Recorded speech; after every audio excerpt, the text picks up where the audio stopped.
Hello, hello, hello, everyone, and welcome to this intro class to Astro integration. In just a moment, I'm going to share my screen and we're going to go through the different slides, but first wanted to introduce myself, and I actually will bring up the slides for that. But I just want to thank everybody for being here, for taking the time to to open up the inquiry of this. I think something a lot of people are hungry for right now is a more integrated way of living in harmony with the world. And how do we, in a world that seems so sensitive in certain ways, how do we honor the diversity of this life experience and honor each and every individual as a whole and reconnect with ourselves and make the choices from an empowered place, knowing that it's not going to retract or take away from the bigger picture or the greater harmony of all of the world, but that the truest way to do any type of healing or to do any type of service in this world is to really honor who you are and come into the alignment of that. That means welcoming all aspects of self, the shadow, the parts that were embarrassed by the inner child, and coming to this cohesive wholeness, which is your innate design. And a lot of the time, the challenges that we go through in this lifetime often end up being the most nurturing experiences and catalysts for growth, not only for ourselves, but for what we have to offer to the world and what we have to offer to our community and what we have to offer to our families. And that when we do our own healing, it makes space and it makes that capacity for other people that are directly connected to us to honor themselves in that same process, and knowing that we also don't have to change anyone else or that we're not responsible for anyone else's healing is also one of the most liberating things in the world. And this comes from somebody who has been really identified as being a healer. One of the most humbling things that I had to recognize is that, like, I don't actually have control over anyone else's healing but my own. I can be a guide in a way. I can guide people to the door, but they have to put in the lock and they have to turn it and they have to open the door and choose to walk through. And a lot of the times we do just need those mentors and those people who are help to catalyze us. And so that's what this course really, I hope, ends up acting as, is a catalyst for so many people, to give them a framework that will help to empower them to know how to navigate and shift through the energetic language of this world. And so with that, I will share my screen. Also, I've not been sleeping super well recently and my eye is twitching like crazy. So I don't think anyone can see that on the screen, but it's pretty hilarious. All right.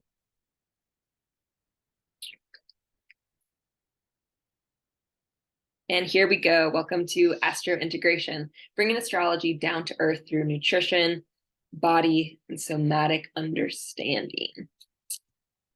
Who am I? My name is Jeanette Mueller, also known as Nettles. I received that nickname when I was working as a personal chef in San Diego. I was living with a household of incredible women that I am still really good friends to this day. And I've been, for over a decade, I've been living in the holistic health field to some capacity, whether that is through wellness and health coaching or through working at farmers markets or being a personal chef, and working in permaculture and landscape design.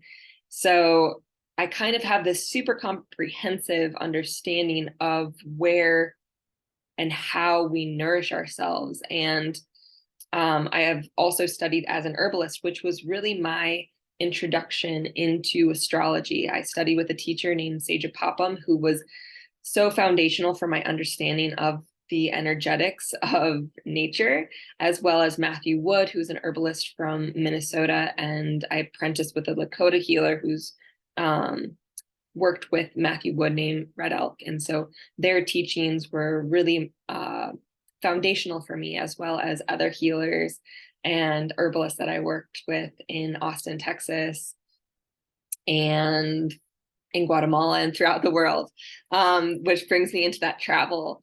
I am a traveler. I've spent so much of the last 12 years being nomadic, and that opened up my understanding of the energetics of different places and the qualities of different environments and what they carry and how they influence our bodies and our minds and our souls, and how each and every single one of us has a unique, based on our constitution and our makeup, will show up in disharmony or harmony with certain locations and environments throughout the world. And that brings me into my work as a personal chef, which first came and was birthed out of being a gardener. And I struggled for a long time with my relationship with food, going back to when I was 13 years old.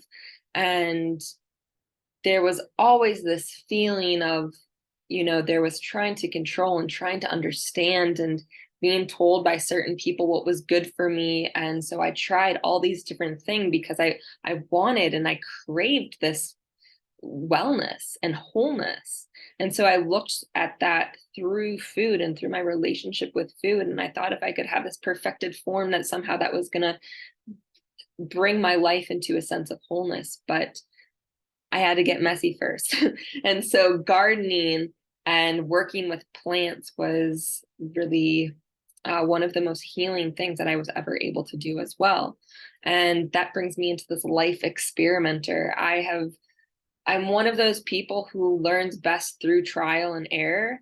If you know anything about human design, I'm a 3/5. I kind of jump into the fire, and there's this part of my makeup that I was able to, when I was able to recognize it as a gift, brought a lot of healing to my life. And it was this thing of like, it's for some part of me really, really, really desires to jump into the fire, to know what it feels like to be burned and feel the opposite and experience both sides of the pendulum.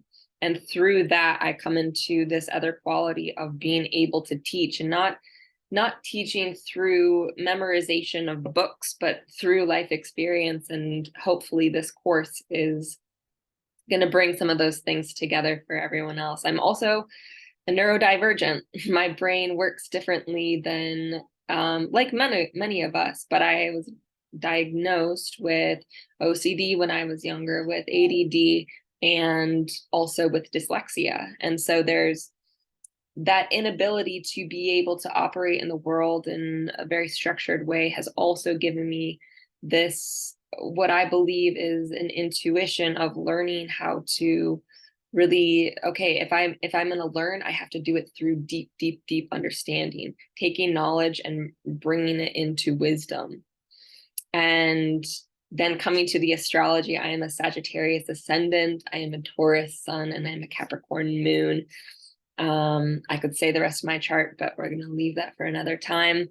I will also link another article connected to this video of how you can pull up your own natal astrology chart. So what is astro integration? Let's kind of break it down. What is integration? Integration can be described as the innate understanding of something without the need for conscious reasoning. It's a sense of perception that we hold as instinctual and a living embodiment. Again, going from that knowledge base to wisdom. Integration means that when we have a life of experience, we're able to kind of bring it in, hone it. And I recognized how important integration was when I started working with psychedelics and when I started working as a psychedelic coach. And I realized that I kept going to these external things for validation, or that I was going to find like this magic pill that was eventually going to set in stone what it was that I needed to learn. But like any cathartic experience in this lifetime, which is a medicine journey, our lives are medicine journeys. Anytime we have these cathartic experiences, or even the experience of being on vacation, we need those times of after this kind of great expansion to bring it in to this kind of, okay, now I'm bringing this in and it's becoming a part of me. And that's the piece of integration. And astrology, um, astrology is a million different things to a million different people. In this work, I am using it as a framework. So astrology is a framework for understanding how your unique mind-body constitution manifests and how these same energetics exist within plants, within environments, and within our relationship to the natural world. So like I said, I'm Sagittarius ascendant, I'm Taurus sun, I'm Capricorn moon. These all these all display different aspects of myself within that wholeness that manifests in different ways. Some of it is really earthy and grounding, where some of it is really expansive. And so when we're talking about astro integration, we're able to learn the language and the energy of astrology and how it manifests in our own body and in our own chart. And then through that, we're able to integrate it and learn how to nourish it and use it in a super, super practical, down to earth way. I studied astrology for 7 years, and for the first couple of years, it was really good because it was really again about me deepening my relationship with plants. But then it kind of got into like this very cerebral, very etherical realm where I was again using astrology as like this predictor, or this thing that I would be able to control what I experienced in my life, instead of realizing like, no, this is a tool where I get to sit back and I get to observe the patterns and then integrate that in my system and understand what actions, understand what type of modalities and foods and herbs can help support me. When we understand this language, we intuitively know how to nourish ourselves and our lives in a truly, truly holistic way. So key understandings when we get into this work is first, the understanding of bioindividuality. This goes back to our constitution. Again, there's different frameworks that a lot of people use. Some people use Ayurveda, which you can think of Vata, Pitta, Kapha. You can think of the different signs of the zodiac and how those express through the elements. And then also the bioindividuality of our environment and how we interact with our environment. I come from a family of 7 children, and my sister's experience of living in our household and living in that environment and living in Minnesota and growing up in that space is very different than what my experience was. Even though we were in the same place, based on our constitution and that relationship to the environment, it's very different experiences. So that, again, going back to this bio-individuality. Also our heritage. Heritage and genetics plays a huge part, whether it's the emotional inheritance that we receive, or it is the biological inheritance that we receive. And within bioindividuality in our constitution is also this thing of predisposition. Some people, when they get sick, why is it that whenever they get sick, it's like always something to do with like the lungs, versus some people like me, a lot of it has manifested within my digestive system throughout my life. Another thing of bioindividuality is our life stage that we're in. I'm 30 years old. What I need at this place and this time is very different from when I was 20 years old. It's going to be very different from when I'm 40 or even 40 or even 31. And then what is our lifestyle? This could take into account the types of movement that we do. It could take into account the work that we do and whether we're sedentary or very active. These are all going to play into our constitution and the way that it's expressing. Another key understanding is the intelligence of nature. And this framework is really, again, to help us to work with nature and work with our bodies to support wellness, rather than to suppress systems, which we often see in our culture today. When you get a headache, for instance, instead of seeing that pain is actually a signal and a sign that there's something that's out of harmony, and working with it with supportive herbs or supportive foods or supportive rest, we suppress the system. We take a Tylenol. And when we suppress systems, it drives it deeper into the body, and then it can manifest as more chronic illness. And the more we suppress, it's the same as emotions. When we suppress our anger, it's going to come out in a super backwards way, or it's going to manifest as physical illness. And we can see that in our environments too. When we try to suppress herbs, when we spray pesticides, it actually just is creating more resilient weeds to come. And this is a big issue that's happening in our agricultural system today.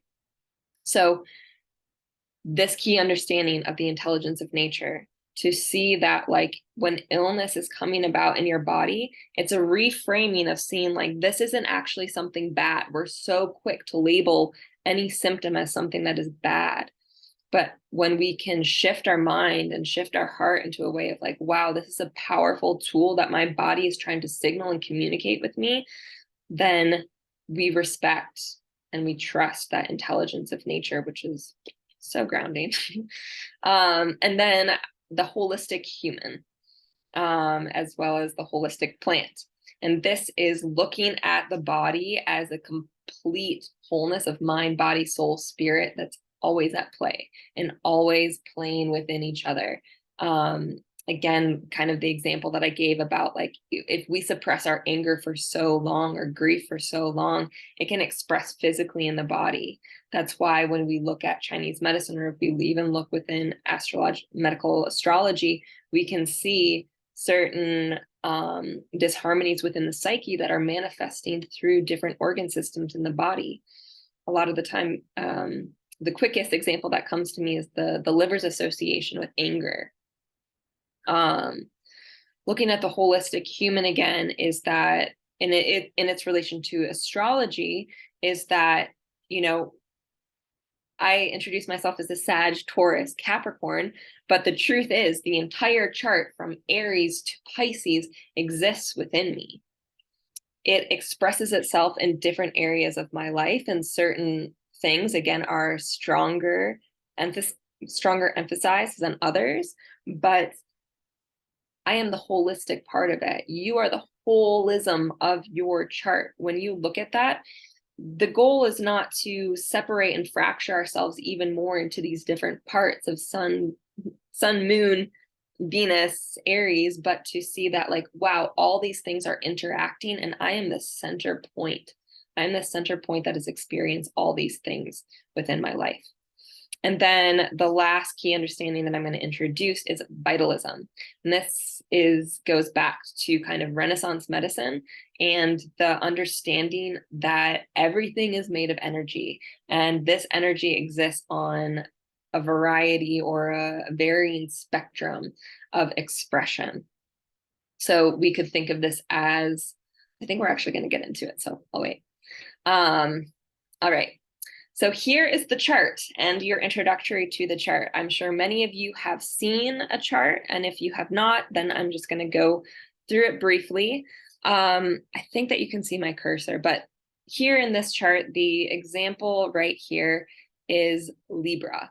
I'll attach a PDF that has all the glyphs so that you can get familiar with the different glyphs or the symbols for the signs, as well as the symbols for the planets. But there are 12 signs of the zodiac, right? And I guess the first part to look at how this is divided is first through duality. Duality is like the yin and the yang. Then it goes into the elements, fire, air, earth, water.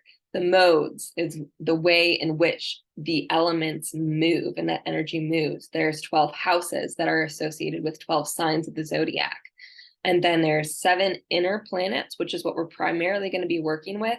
There's the 3 outer planets, and then there's so many different asteroids and things that people work with. But to keep things simple with this introductory course, we're going to focus on the 7 planets. And then there's the aspects. The aspects are these lines that you see in the chart, and those show the relationship of any two given planets or signs and how those things relate to each other in our chart, and if it's easeful or if it's a place of tension, and how that helps in the kind of physical manifestation and how we're working with herbs and plants is we can see, okay, what areas are agitated or, you know, experience some type of agitation, and what kind of things are like okay and that I can really kind of nurture and milk, you know. And then again, this entire chart is representative of the wholeness of you, and each and every single one of us has a chart, and each and every single one of those charts interacts together as well. And this is kind of that more fractal, you know, if we go wider and wider lens, we get into kind of this very fractal nature of the holistic ecosystem of the entire globe. Starting out with the dual nature. Everything exists as a mirror of energetic qualities, a spectrum rather than a set of opposites. And this is best represented by the yin and yang symbol, where there's the light and there's the dark, and the wholeness of the dark is contained within the wholeness of the light, and vice versa. And that if we don't have one, we don't have the other, and that they can exist and they can express in a spectrum within each and every single one of us. Another one of the dual natures that I didn't put in here because I'm still trying to learn how to express it in a way that is sensitive to people, but like or find better words, but the masculine and the feminine. And what those go down into is the yin and the yang, the hot and cold, wet, dry, lax, tense, excessive, and deficient. So that yin, and the yin is connected to the cold, connected to the dry, connected to the tense, connected to the deficient. And what these are is that quality of kind of inward and like contractive energy. That yin is about the energy that moves in, it's receptive and it's receiving and it's downward moving. The cold, same thing. If you think about the coldness in your body and when you experience that, it's this inward contracting energy. And then the dryness is the same thing. What is something without moisture? It tends to lack, you know, that exuberance and kind of, you know, luxuriousness. There's a dryness to it.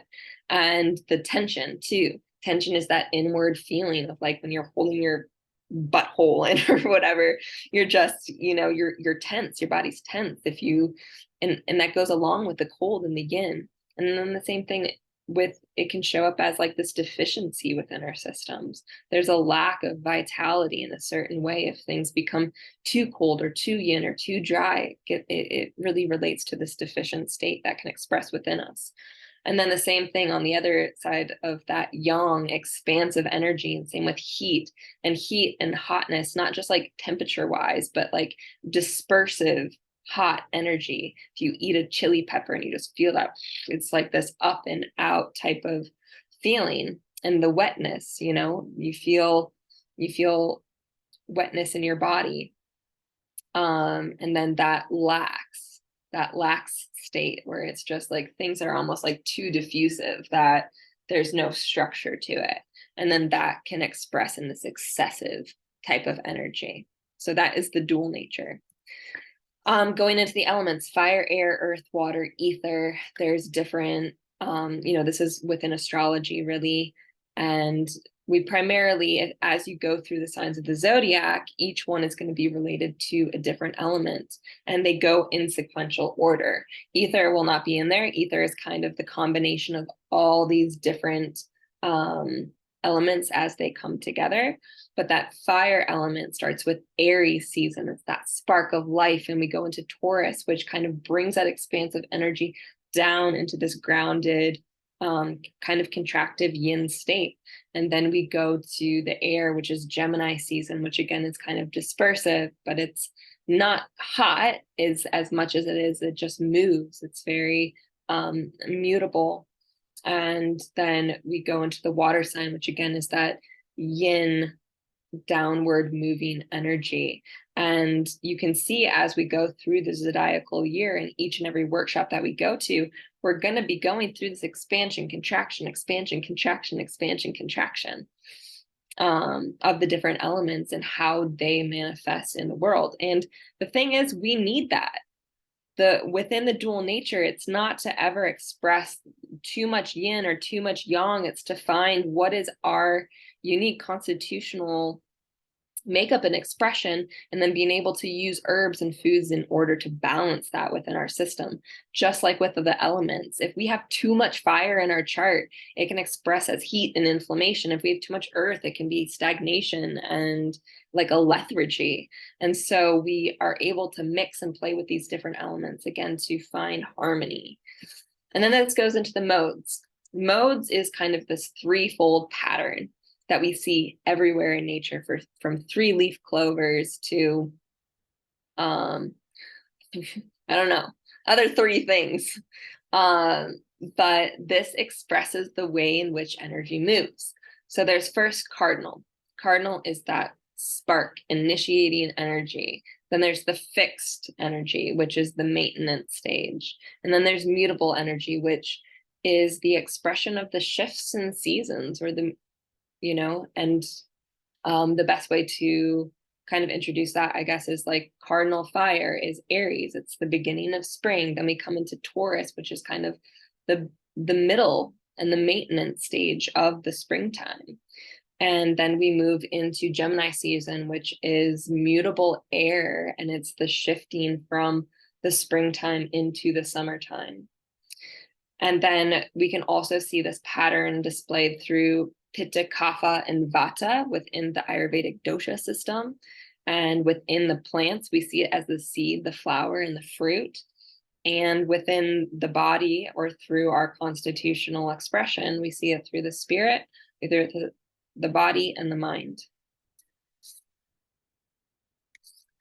Next, introduction to the 7 inner planets. Each planet relates to a specific energy quality that manifests in both plants and people. Planet actually means walking plant. So we look at the 7 inner planets. First, we look so often at the sun. The sun is that warmth, vitality, core essence. It's dispersive energy. It's yang, but it's kind of, it's warm. You can think of putting yourself near a fire. When you think about it in the body, you think so much around like your solar plexus and that metabolism heat that is always there. And this can display again as excessive or deficient. If we have deficiency of vitality, how do we help to warm up our body in some way, whether it's through physical activity or the foods that we eat? And then there's the moon. It's a very cooling, moistening, contractive, receptive energy. It, in astrology, also does relate to our body and the emotional body. Mercury, which is kind of a neutral or androgynous planet, and it can kind of go either way, but it tends to be dry. It is dispersive, and it's more yang energy, and tends to hold a little bit of tension, especially when it's expressed through like the mind, but that can express through just like maybe the way in which we breathe, or receive inhalation. And then we move to Venus, which is again that goes back to the yin quality. It's kind of contractive, it's moving inward, it's cool, astringent, or tonifying. It tends to have a little bit more softness.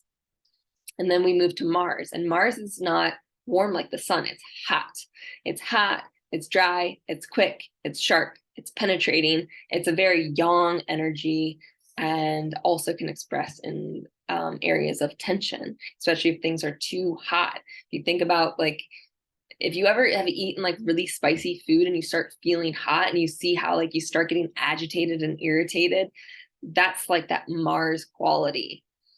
And then we go back to Jupiter, and Jupiter is also a warming energy within our chart. It's very expansive, but it tends to be more lax. It tends to be moist. It accumulates, but it's a yang energy. And then we move into Saturn, and Saturn is the last planet in our solar system that is visible to the naked eye without need of a telescope. And so it rules the boundaries. It's cold, contractive, dry, tense, Yes, very, it's like the most tense and constrictive planet out of all of them. And then there's Pluto, Uranus, Neptune, which do have uses within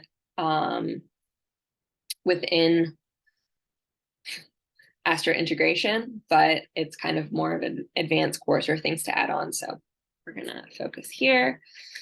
And then we have the signs of the zodiac, and that goes from Aries season until Pisces season. And another way of looking at it is actually not 12 signs of the zodiac, but 6 pairs of that opposite yin and yang. But Aries through Pisces season, if you continue with these workshop series, you'll see that every month we really go down to the nitty-gritty constitutional elemental expression of these and how it expresses through both our body and through plants and herbs, and what types of physical activity and somatic exercises we can do to help balance those within our energy throughout any given season. Each of the sign rules over a season on Earth. And that's what really within tropical astrology is. So Aries season starts at the spring equinox. That's that beginning of light. That's the zodiacal new year. And that then goes to the middle of spring, Taurus season. Then that goes to the change of from spring to summer, which is that Gemini. And then it just continues for the whole cycle. And these signs also are related to different tissues, organs, systems of the body, and parts of the body. So this picture here is back from the Renaissance period and vitalist medicine and astrological herbalism. But this is what they call the zodiac man. And he's just, in this chart, you can see Aries is ruling the head, Taurus the throat, Gemini are the lungs and the arms, Leo is the heart, Cancer is the stomach and the breasts, and we'll go again more into detail, but just so that you know that this is not just something that I'm making up. This has a long history of use. Astrology has a long history of use in relationship to medical and physical manifestation and how to find harmony within the system. So how is this, again, expressing through people? First is understanding that each of us, again, has that bio-individual constitutional expression. And this, we can see this pattern within our chart based on how much earth do we have in our chart? How much of that is cardinal energy? How much of that is mutable energy? How are those things in relation to each other? And then based on where you live, how are you interacting with those same energetic qualities of the earth quality or the fire quality? And how is your constitution interacting with the constitution of the environment that you find yourself in? And then looking at epigenetic versus genetic changes. We have kind of our innate blueprint. That's the genetic code. And then epigenetics is how we choose to work with plants or work with different modalities in order to find that inner harmony. We can turn on or off genes and their expression in the system when we choose to put ourselves in a nurturing, working with the intelligence of nature rather than trying to suppress it. Because anytime we try to suppress it, that's when the maybe negative side of our genes is able to express. Looking at people, we also then look at our predisposition to different imbalances. I gave the example of IBS and how that manifests in my body. And for certain other people, it can be an imbalance of within the fluid system of their body, which would be related to the Libra sign, and also a predisposition to diseases. And we can look at those not as this diagnostic thing of it's not IBS. What really is IBS when I think about it through an energetic lens? It is heat, inflammation in the digestive tract. Or it could be that there's so much dryness and so much tension that it's atrophying, and then it's showing up as inflammation. And so then I can bring in soothing, moistening, building, restorative herbs and foods in order to support my system instead of giving me Prilosec and digestive enzymes. It's how do we support the holistic, energetic vitality of the system based on whatever our unique predisposition is. And then we can think of like, what is our level and quality of vitality? When we look at our charts and when we feel into it, there are certain people that have a super, super strong constitution. You can think of this as people that can literally eat anything, and they say that they have an iron stomach. They can be in, they can swim in chlorinated water. They can live in the middle of a city, and their constitution is pretty resilient. That can be mapped out within the astrological chart. We can see people that have a stronger constitution versus people that tend to have, lower vitality. And a lot of the time, those are the people who, it's beautiful that they're sensitive, because that sensitivity opens them to so many different things within this world and life experiences, but they also need more of that nurturance and more of that until they really learn how to support their vitality and to strengthen that. And then we look at age, life cycle, because throughout our lives, we go through these different cycles. If you look at your astrology chart, each of the planets that was there when you were born, those planets are obviously always orbiting the sun. And so that those transit forces are going to hit you at different places throughout your lifetime. I'll give this example. When I have natal Mars in my 4th house of Pisces, and Pisces relates to the feet. I've had numerous foot injuries in my life, but one of the most notable was when I had a Mars return to my natal Mars, and I got a stingray injury on my foot almost to the day that happened. Now, this doesn't mean that we're always going to like manifest an injury or whatever, but just to be able to, when I had the astrology and was able to see that, of like, whoa, look at how it like manifested, it gave me this like the sense of awe and wonder about how this system works and is really able to display itself. And then how these energies again express through us is like the way in which we move throughout the world, and what types of exercises and what types of different somatic experiences are actually beneficial to us. Because some of us, running could be the best thing that you could ever do for your body. For certain other people, that is going to probably create atrophy within their system. So being in water is going to be one of the most generative movement practices that they could bring in. And I think what I didn't put on here is, again, to realize that our emotional body, our mental body, and our physical body are so ingrained with one another. But this course is primarily focused on entering through the body, because when we enter through the most dense state, then everything else will kind of open up. When I was able to really learn how to like nourish my dysbiosis in my gut, and when I learned how to digest food better and supported myself with that, I was able to support so many of life experiences so much more, not because I was doing that work, but it was kind of it just happened. They were all kind of interwoven in this quantum field type of way. All right. How are these energies and how is astro integration related to food and plants? When we're looking to understand plants and foods through an energetic lens, we first look at their morphology. Now, the morphology means like literally what is the color of that plant and what is the quality that displays, right? Purple tends to be, it's more of a yin, it's really soft, it's very like Venusian, versus like red, fire, heat. And so when we look at plants, we can be like, okay, this one has a red flower. Maybe it's more of a Mars type of plant than it would be a Venus plant.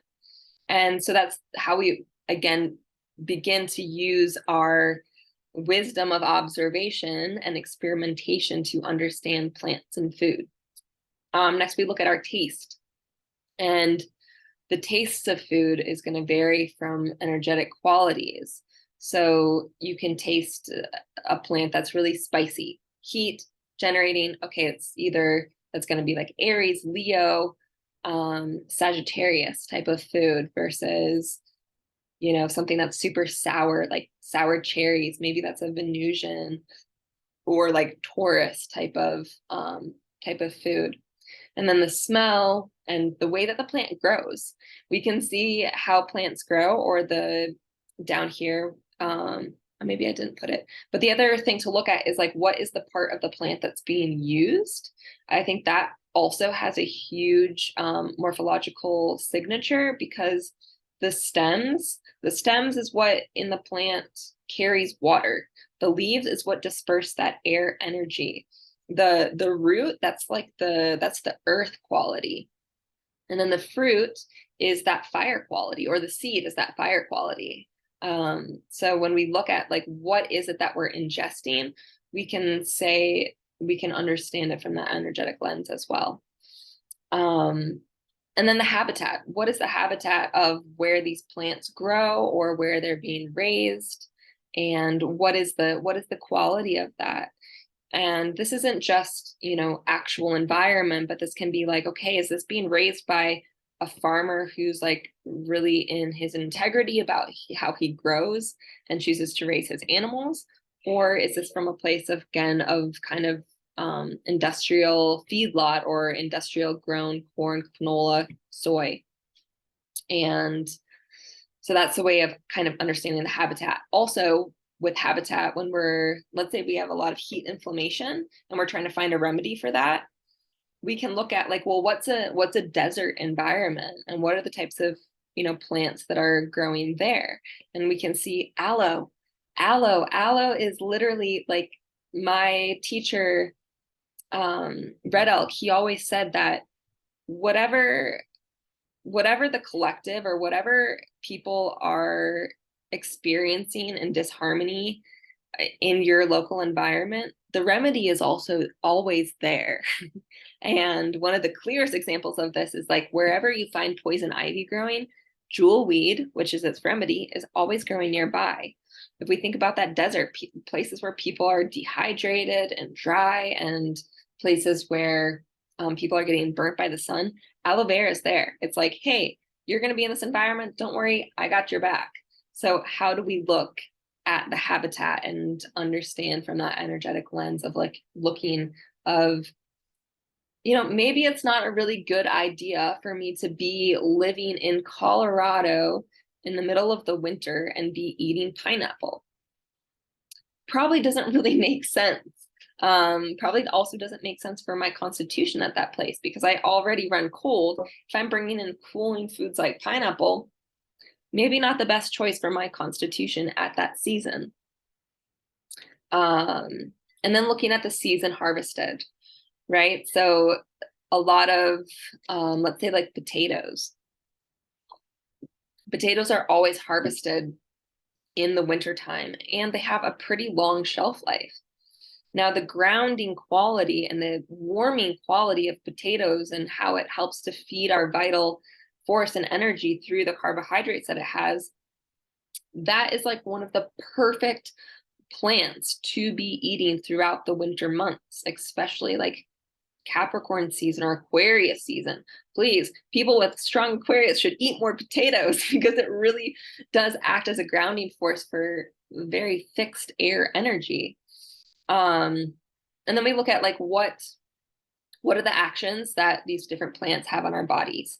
And this we can see in foods, but we really see it powerfully when it comes into relationship with plants that we use as medicine. And these would be things that are supportive for the system. So like a diaphoretic.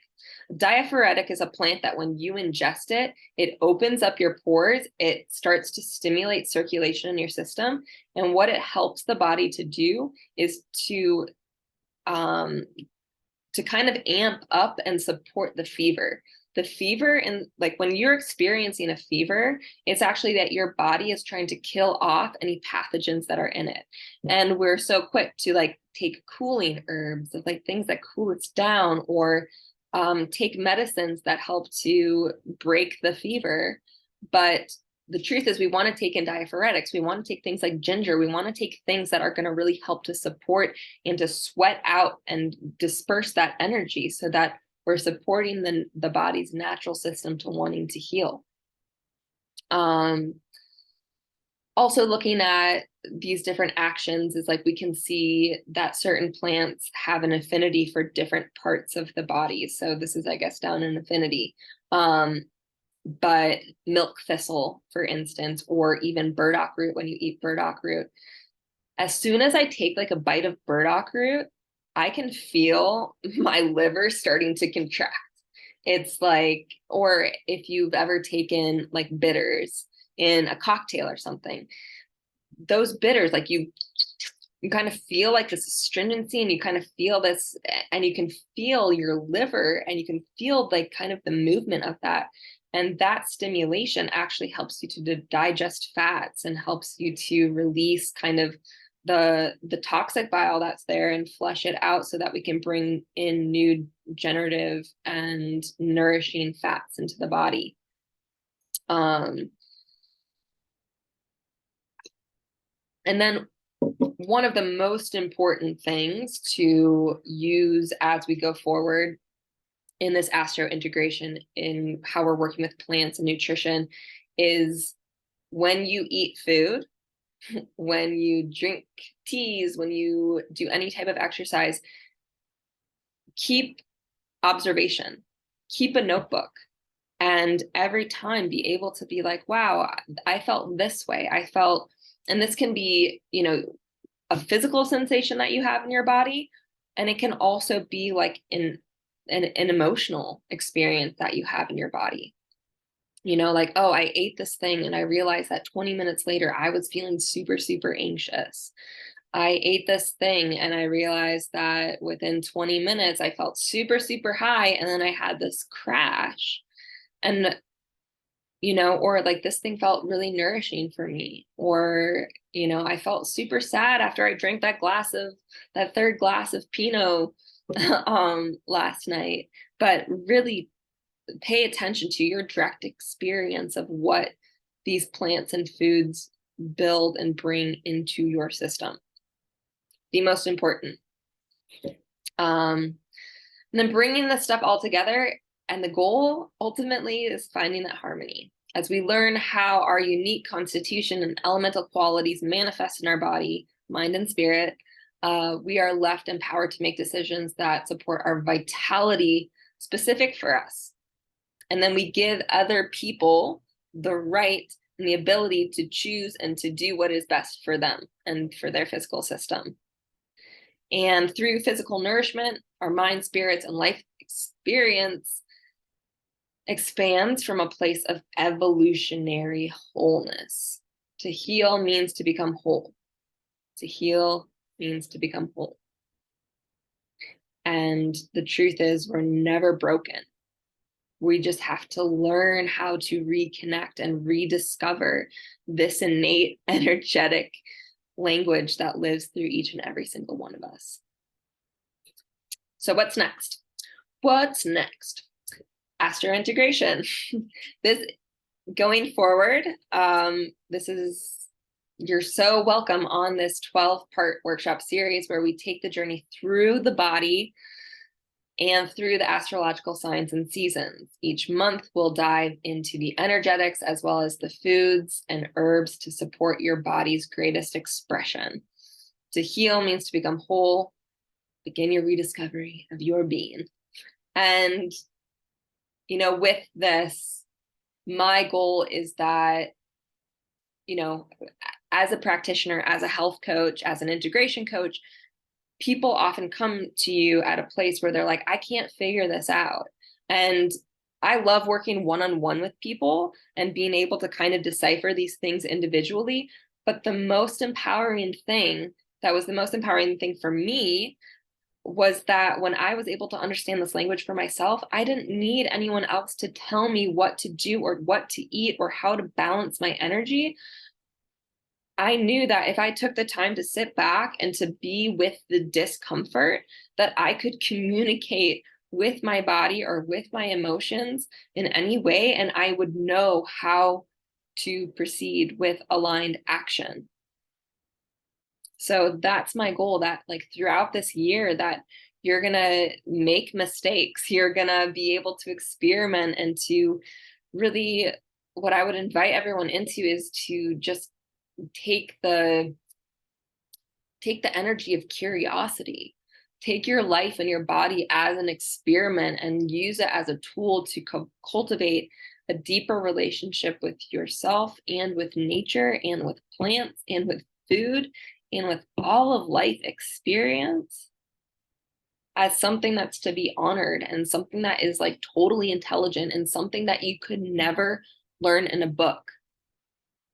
You can read as many fucking books on keto or paleo or veganism or even ancestral nutrition or, you know, raw foods. Like you can read everything as long as you want, but nothing is going to be as valuable as being able to observe in yourself how these energetics play out. So thank you so much for coming on this journey with me of this introduction to astro integration, the elements, the modes, the qualities of plants and people and environment and how they're all interwoven. And I'm super excited about teaching this work, and I'm super excited about learning and hearing your experience and the connections that you're making, because when we learn about our holism, we can teach about it and we can learn about other people's holism. And through that holistic lens, that's where we realize that we're like, you know, I could see that I'm this little nettles plant that's growing in the forest. Maybe you're the tree. Maybe another person is like an aloe vera plant that's out in the desert somewhere. But when we see the beauty of each and every single individual and how we express, that's how global healing happens. So I'm going to get off my soapbox, and I will talk to you and see you and listen to all your insights on the other side. Peace and be well.